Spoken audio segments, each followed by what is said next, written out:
You ready? Okay, you're on. Okay, this is a meeting of the Conservation Forestry Committee on February 14th, 2019.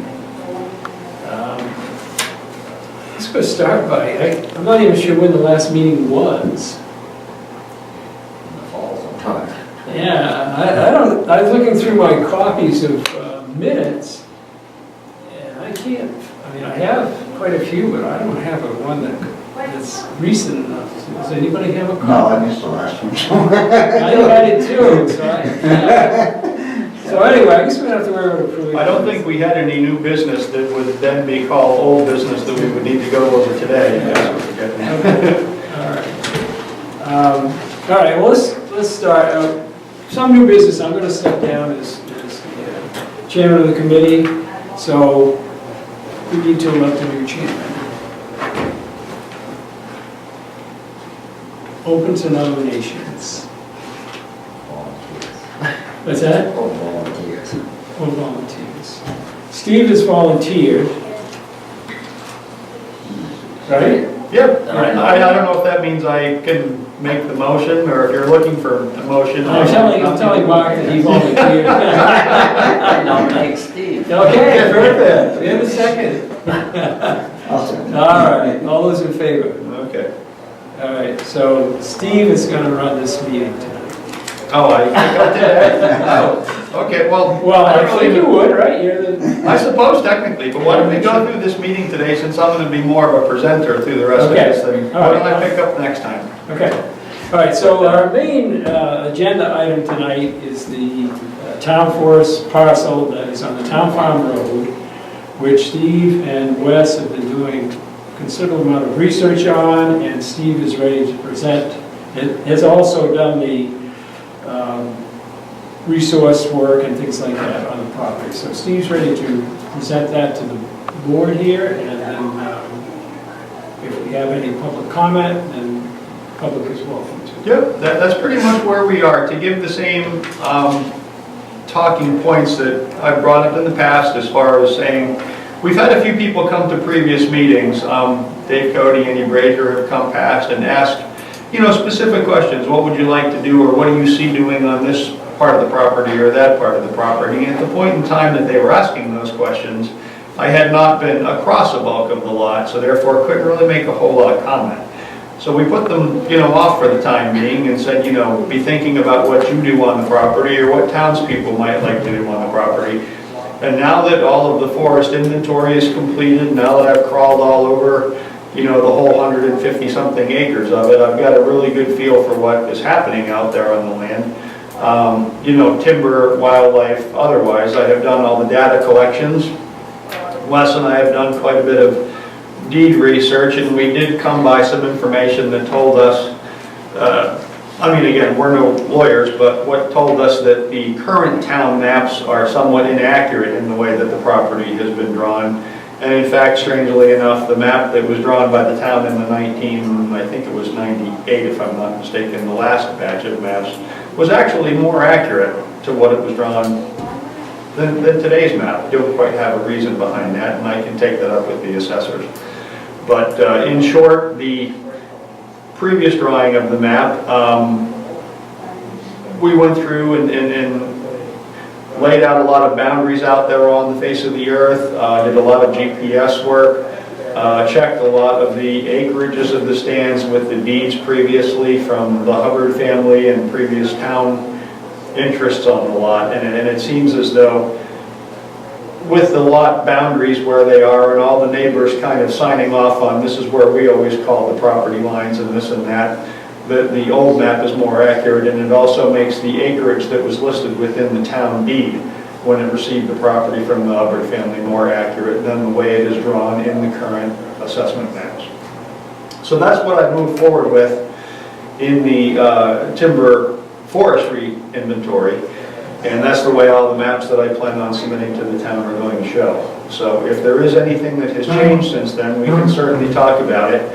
The management plan is a working document, but that's brought me to the point where, again, and I use the description that I'm putting this plan together for the townspeople, but if it had been for a private entity, I give what I call a goals statement to the landowners and let them fill out high priority, low priority, you know, wildlife for this or specific wildlife or recreation or that. And basically it's this 2-page survey that I brought with us today that I can certainly leave here or any other method if public shows or submit somehow for some public opinion. I'd like to have some direction. Obviously, as a forester, I can give a good idea, you know, what timber stand improvement style improvements might be in forest health. But with regard to what would the townspeople of Acton like to do with this property, that's something that as a forester I need to be somewhat transparent about and bring that goal into the prescription or what do we do on these acres portion of the plan. So basically that's where I've stopped my writing of the plan, is at that point where I have recommended certain things. I have an idea forestry health-wise what we can do. I have a good idea how forestry, which is not mutually exclusive to recreation or other goals that the town may have, you know, we can move toward these things. But, you know, certainly if there's some specifics that townspeople have, in effect, for example, there are old, for those of you who don't know, there's an old foundation out there, a very distinct well foundation, barn foundation, laying back into the old homestead. It's really pretty spectacular if you know what you're looking at. And then if you start to open your gaze a little bit, you can have an idea what that homestead would have looked like back in the day. There have also been old gravel operations on the property in other areas that have done some work. So the piece in and of itself is far from, I guess wild is probably not the right word to use, because obviously any lots in this area are going to have had a lot of human activity, but it's been quite some time since then. As I understood it from Lorraine back in the day, the last harvesting work had been done out there in the early to mid 80s, and that matches about with what I see for stump ages. Anybody has any information, please let me know and I can include that within the document. But again, and Gerton did it, yep, exactly. That's what Lorraine had said in the day. And again, I can see some evidence of areas. I saw that. Yep. So I've seen some areas that have seen work. I've seen areas out there that haven't seen work. I don't know exactly why or how or toward what end, other than the fact that primarily, if you were to ask a forester what happened out there, most likely it was, you know, chasing pine for revenue type of thing. A lot of the larger oaks were left behind, and they've now since become pretty mature and are starting to decline. But again, there were sections that had gravel eskers have been mined. You know, there's some wetland sections out there which are pretty close proximity to the gravel, in fact. I don't know whether or not that style of gravel operations would have flown for DEP these days. But long story short is that the property has seen work, and obviously the piece is quite a ways back in the woods on a discontinued road. So that also then brings up questions of, you know, access or, you know, what would we propose to do with this piece. Kind of similar to the Hebo-Hivo pieces, it's quite a ways back in there. So really, again, I brought a draft of the plan up through the inventory portion. I brought a lot of the maps. Anyone that's interested in seeing the different stand types of what type of timber lies where, you know, I had hoped to be able to go over this with people and receive some feedback, and then that would allow me to finish up the plan, submit it to the town, and then therefore if we were to decide, as I understand it, the process would be from committee to selectmen to town meeting. If there anything were to be done out there, that would be the process, and I would want to get this plan submitted in a reasonable amount of time. So again, this doesn't have to happen today, it doesn't have to happen this year, but obviously the plan should be submitted, and we need to be talking about, as a committee, what we might do out there. I'm not sure where your information, you said no one here's seen it, so. Yep, so again, however this would work, again, some of the mapping of the property, let's see here.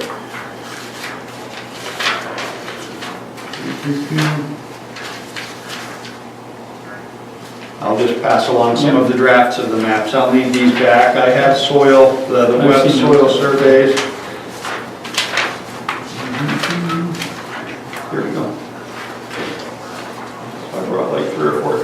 copies of what I have happening here. And obviously, I've got plenty of drafts in the past. So basically, if you're following along with the mapping of this property here, you can see the dotted line that runs east to west across the property is the town farm road. And to the right, or the east section of the property, would be where the road pops out on Sanborn Road near Jim Driscoll's house. And if you continued to the west, farther off of the map toward where the compass shows, that would be up toward Vendatulis and Puddlebee's up on top of the hill. There's a large trail that I've got shown as a very heavy black line along the westerly edge of the property that you see right near the stand 1 that says Red Oak 3M. That black line heads south off of the property and actually pops out near the Goodwin family home, which is just about opposite the Orchard Road. Not passable by vehicle, but is a good, would have been a forest road at one point in time, and I'm sure was, actually. There's houses up there. Town road would probably be a stretch, I think. Just there, private. I mean, there were breaks in the walls and such for it, but it I know would. there's at least one foundation, maybe 2. But I don't think that foundation extends up onto the town property. The foundation may be on the way up to it. Right. Now, if you look right about where the, for example, the northern part, the northern half or the northern portion of the road, you see the rectangular part that shoots off to the top, Mark. This rectangle up here at the top is the piece that abuts your family piece that White's just did the work on. Yeah. So if you look at me pointing my finger to this, your piece, Sorry? Is that part of the town pound, that strip? this piece that goes to the north, yeah, everything that is to the west of the piece that was harvested for you recently is part of the town lot as well. So if you look immediately west of where the northern and the southern portions come together, you see a rectangle down in there, not too far off the road by about 500 feet maybe. That's where the old foundation sits down in there. And again, foundation for a barn, foundation for the home, up on a good size, knob right where one would expect, big maples surrounding it, just as though you could, just like you would draw it up, kind of thing, which is pretty neat to look at. And then there's even a well next to it as well. Is it covered? Is what, the well covered? No. No. And the running joke there too is that very similar to a lot of old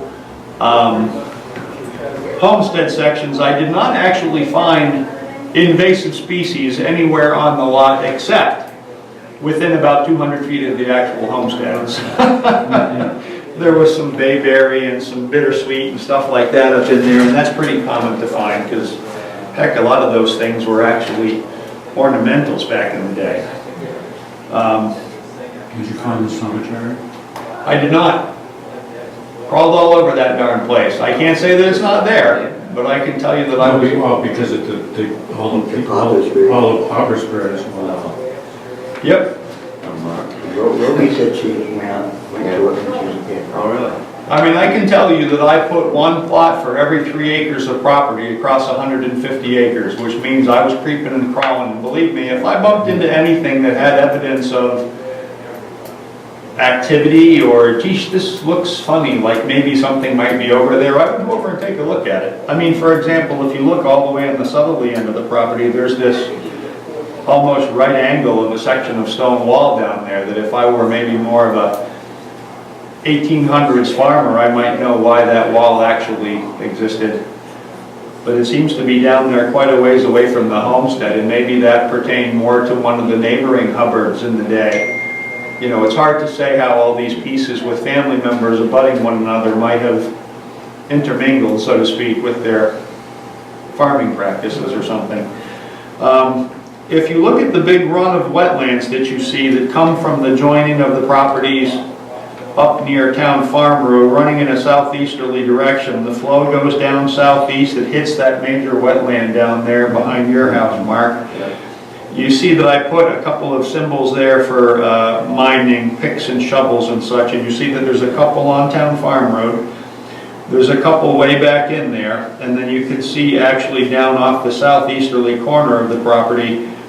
I'm not sure if that is on the lot that was Treadwell's, or if it was on the lot just to the south of it that would be the new road agent's land. But that's basically where those two their two properties come together, is back down in there. So while I don't know exactly which one of theirs those pits were located on, you can kind of see, if you draw a line from here down to the southeast, you can really see where there is had been gravel deposits in the past. For example, if you look at this, Colton soil is the gravel deposits, and you can see them following in this southeasterly direction, and here's the pit, right there. You can pass that along if you like. So in any case, like I said, the part of the mining out there was really curious to me, and the only thing that I could understand is if you're wandering around out through the woods, you would be going along through the woods and it would go just fine, and then there would be a 4-foot mound that would be tailings or excavations built up, and then you would drop in like 6 or 8 feet. Now this is in reasonably low-lying ground, so the gravel deposits, unless I miss my guess, the gravel deposits were probably mined below the water table, is my thought. Because the road bed is actually lower than the grade of the land, which is really a no-no nowadays. Usually, the gravel deposits come down, you can mine them to the level of the water table or at the level of the ground and you stop. But Case in point is south of Whiteley's going back off of Mill Mills Road. Gotcha. That wetland is 8-10 feet lower than the road bed. Right. Goes in there and just... So it's really odd because that road in some places north of the Town Farm Road, if you follow my path north of Town Farm Road, you see that there's a little blue line that comes across from the Soverall property to the west, and it crosses over right above that stone wall that's on the property line. There's actually a little 4-foot waterfall where the water crosses over onto the town property into where the gravel was excavated, and then the gravel excavation becomes the road and brook. So again, probably a no-no these days, I'm thinking. But in any case, concepts that I had talked about with regard to the forestry side of things is that I've got 4 stands of timber out there, and stand 1 and stand 2 are primarily hardwood stands, with red oak being the primary species. The stand to the west, number 1 over here, is the largest area and had the largest diameter of oaks. That's the area that I think had primarily the pine taken out of it, and the oak might have been left back in the day, either through 1 or 2 cuttings. Oak back at that time wasn't quite as relatively valuable as the pine, so I think the oak just got left. The oak over here to the right-hand side on stand 2, you can see by the number 2 after red oak, has got a lot more mixed hardwoods with it, which would be like maples and birches. And then the slash indicates something that I would say width, and then white pine. So white pine is a much more minor component over on the easterly side. But the stand 3, in fact, that goes up and down the center of the lot is really the low-lying hemlock, ash, mixed hardwood, flooded ground, or occasionally flooded ground, I should say, that has quite a bit of wildlife usage, obviously some significance and erosion potential to it. Strangely enough, that's where the gravel was, which again kind of seems counterintuitive, but and then stand 4 would have been presumably the old pasture land section, like heavily pastured. It came back to pine when it reverted. So stand 4 is almost purely pine. It's one of the smaller sections on the lot, but yet it has the highest volume per acre of timber on it. When the pine came back, it came back almost pure in stand 4. But yet, I don't think it was harvested in the 80s harvest, or at least as much. So I'm not quite sure why that would have happened. Maybe it was too wet down there, or, well, I don't really have any idea. I'd have to figure out why Gerton did what he did or whatever, because it certainly needs some thinning for its density. And the quality of what's growing there by averages is not very good. When you take a stand of pine and you grow it from scratch quite densely and then you never thin it until it gets to near maturity, it tends to have a very high amount of low-grade wood in it if that had not been thinned out along the way somehow. So again, stand for high volume, not necessarily high-grade white pine. So again, the talk and the goal statement that I brought with me really had to do with my thoughts on improving some of the timber, primarily in stand 1, 2, and 4, and then having a more wildlife basis or conservation approach to stand 3, which is the low-lying ground out there. And again, hope to come by some information from anybody that would input on. For example, if you had, we do have wading bird habitat down in the wetlands. The farther down you follow the wetlands from the center of the lot toward the southeast, the ages of the wetland increase, and by that I mean the wetlands to the north are brush or trees but are flooded. You move one wetland down and then you find the trees have died in that wetland and it's becoming more brush as it becomes more flooded with beaver activity. And as you work your way down, you see the section in the lower right-hand corner is really where the wading bird habitat is. And there's a little choke point, which is kind of neat. If you can see it right down here toward the bottom. Between this wetland and that wetland is where that gravel esker runs. And this is a straight up pond with about a 6-foot high beaver dam right at that choke point and an old, deer trail right across it. So the big wetland that lies to the south is almost entirely open.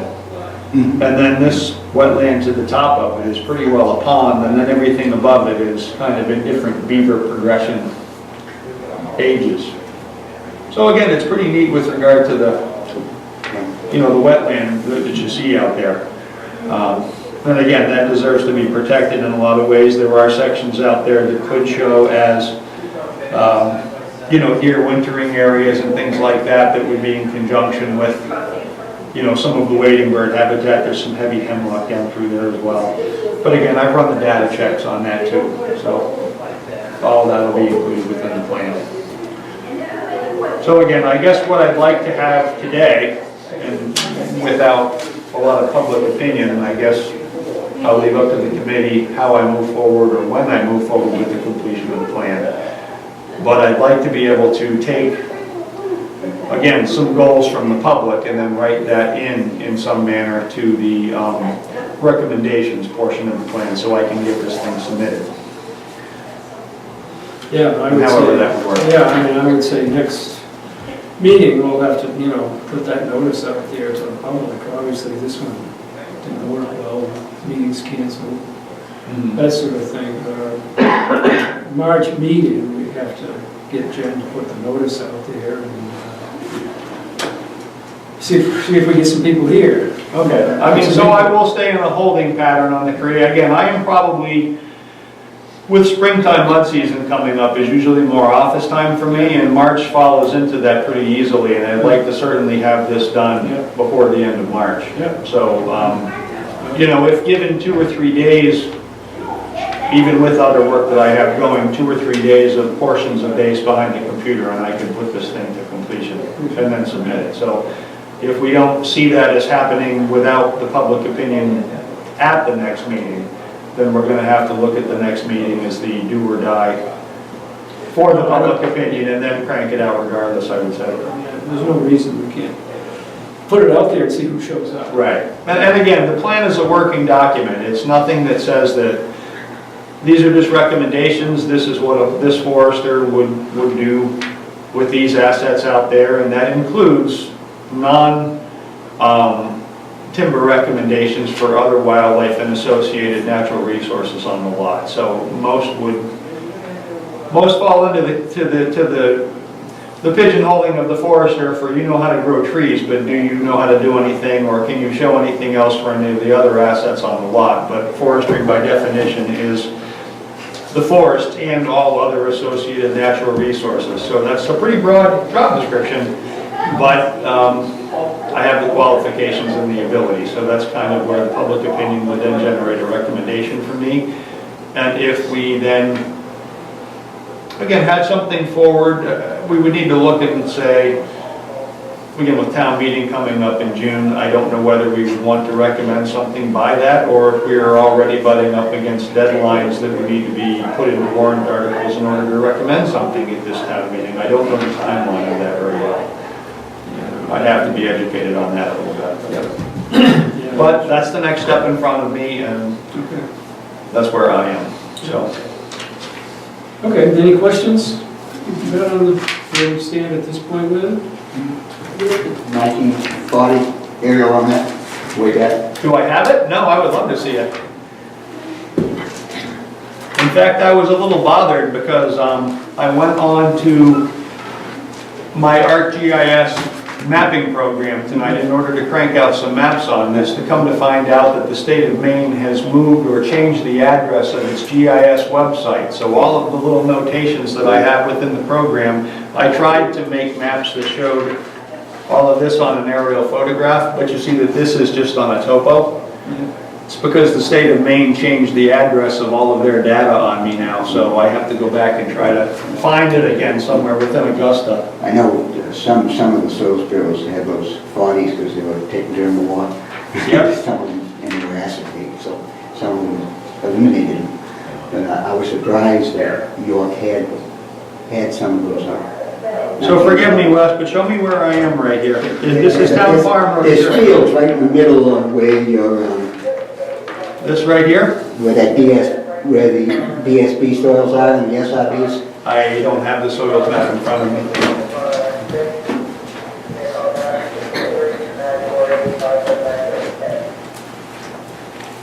I'm looking at the various roads, but, Yeah, okay. so is this Town Farm Road right here? So that's the Oh, okay, property so on top. this is Sanborn Road right Yeah, here then, So okay. that's the property you're looking at, that's those are the hills. The strips right down through, where the pine is Where the now. pine is now. It was open then. Yeah, okay, Since, all right. What I get a kick out of is this delineation. You can see the back of the property almost through there. Yep, yeah, so that's the wall here, this is the southern property edge. Right. Okay, well, there's the other thing too, is the scale. Yeah. So basically, yeah, this whole stand 4 would have been wide open. Yep. And, See, they harvested it in the 20 years prior to that. so that In means the that, that means 1920s, that the this, town was taking hay off it. so this is the lane right here to the foundation, right there. So the foundation sits about right there then. Just about. Yep, because that's the GPS coordinate right there, so. And you can see the road going into where the gravel excavation had been. And a little bit on the north side too. So where's that waterfall you see up in here? It's actually, Oh, it's up on that? Right here. Yeah, it's up there, okay. you see the brook coming down Yeah, off of it- Savarals. Yeah. I mean, again, waterfall is a very strong term, but if erosion, but when all of a sudden there's a little meandering brook through Saval's property and it all of a sudden comes to the end of the stone wall and it falls into a hole that was created by a gravel pit, I have to call it something. Yeah, the topos don't really indicate, well, They do, there's a little kink right there, you see, yeah. Yeah. But you can see where the roadbed went in, because I walked it all the way up in, and again, the brook followed the gravel, and the road followed the gravel, because they basically just put a road right into the end of the esker and just dug it and kept moving forward, which then became the brook. Again, so much for DEP, I guess, but. Yeah. Did you see this?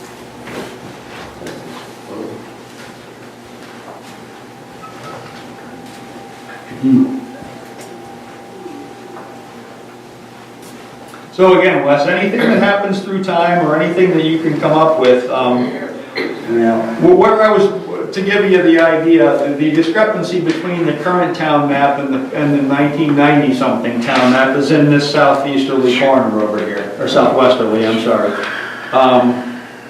Mark, if you can see it, there's a little yellow rectangle that comes in and doesn't quite meet the black. down there in that bottom corner, Yeah. that's the piece that you guys sold to Ingalls, that's Ingalls down there. Yeah. So the piece that is the piece to the north of it is a fella that used to have the name Boyman on it, which was an Acton resident, is an Acton resident, but sold it to someone down on 202. And then the lot to the north, which is the yellow, just to the west of the town lot, this red vertical rectangle is Glenn Wallace's property up and through there. And again, I found wire and I found some walls in that section, and I found nothing where the town map currently shows the line as existing as if it were a square. If you were to draw the property as a rectangle like this, with that little rectangle filled in, there's no evidence of anything out there on the face of the earth that indicates that there was a line there. So I don't know why the town map drew it the way that they did. But where I have the black, where that little corner is cut out of the rectangle, there's portions of wall and wire. And like I mentioned before, it makes the acreages of the lot much more accurate than if it was.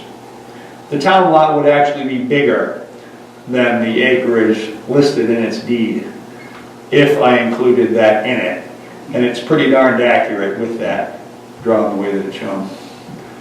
So while I'm no, title expert, Wes and I have done some homework, and that's really about as far, I think, as I can take it.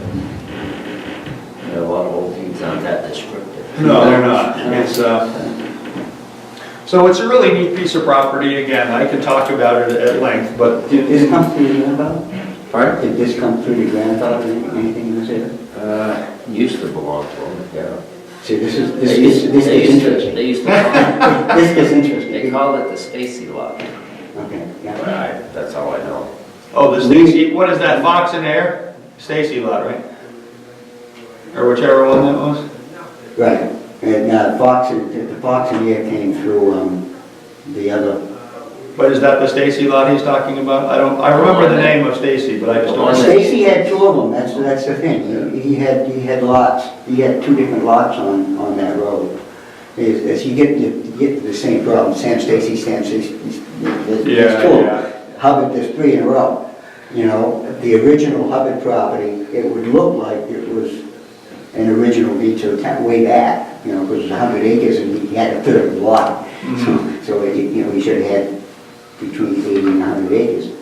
But since the town picked up a second town farm that your grandfather had interest in, I wondered if these two town farms butted up against each other at one point in time.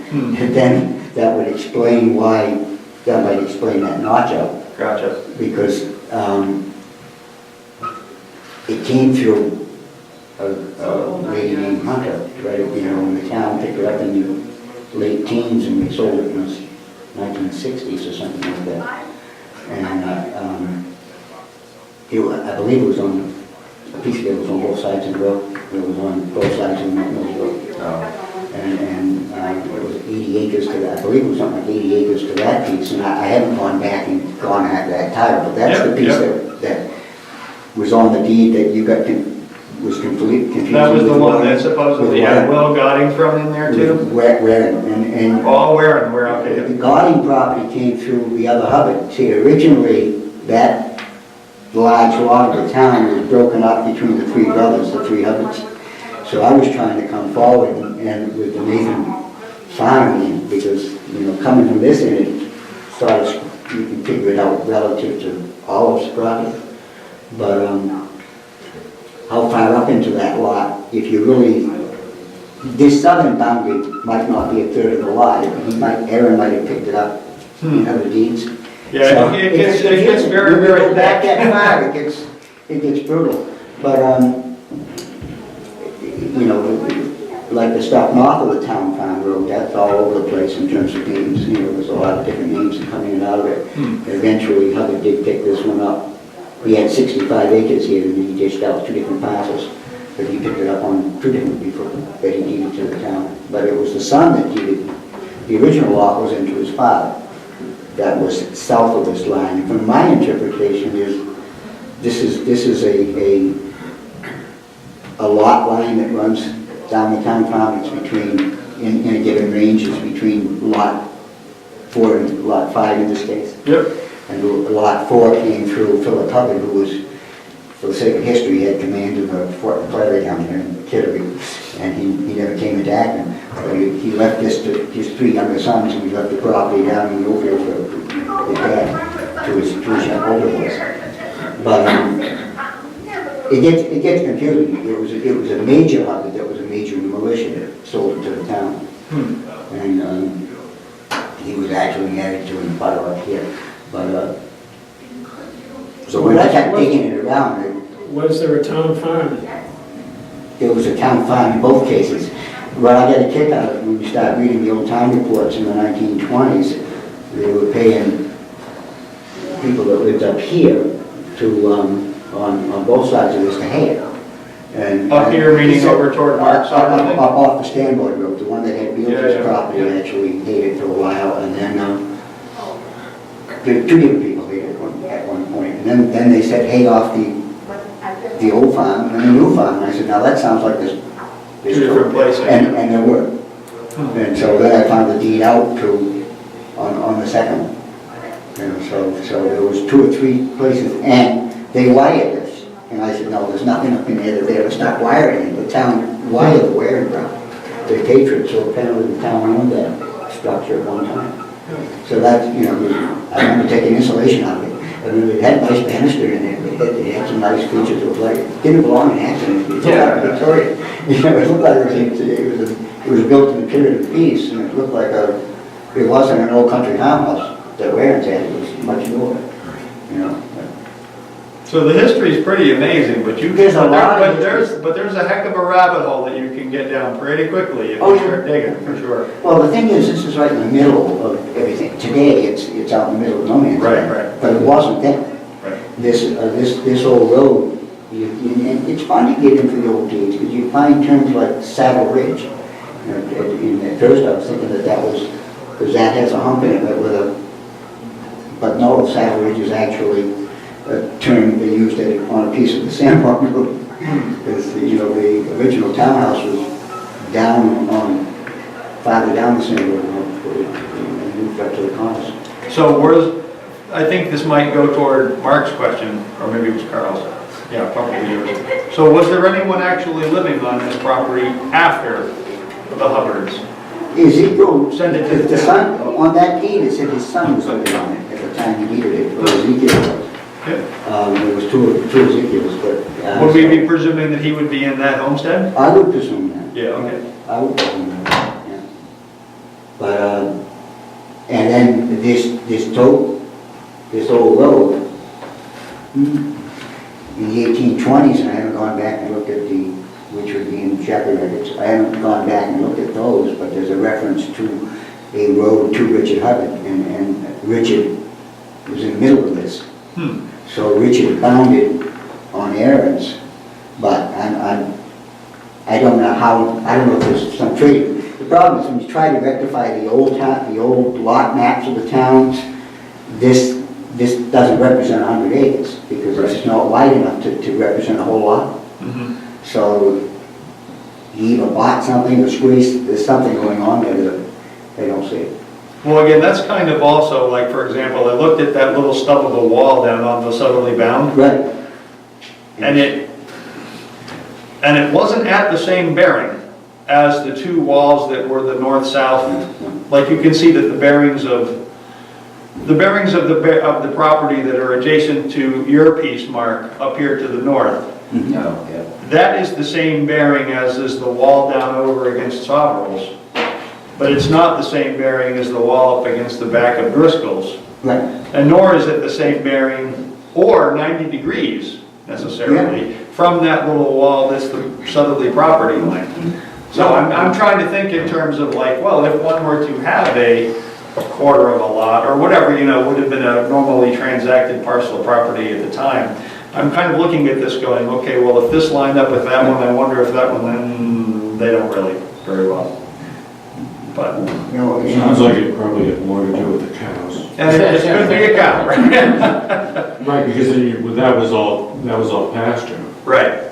But again, that section down to the south though, according to his picture, I don't know why that little stub of a wall would have been down there. It doesn't enclose anything, except the only thing that it could be is if that wetland was the most major wetland at the time, maybe perhaps it could have been paddocked in somehow for water to the livestock. Yeah, the DEP wanted to keep the cows out. That's right, exactly, so, there we go. And with that,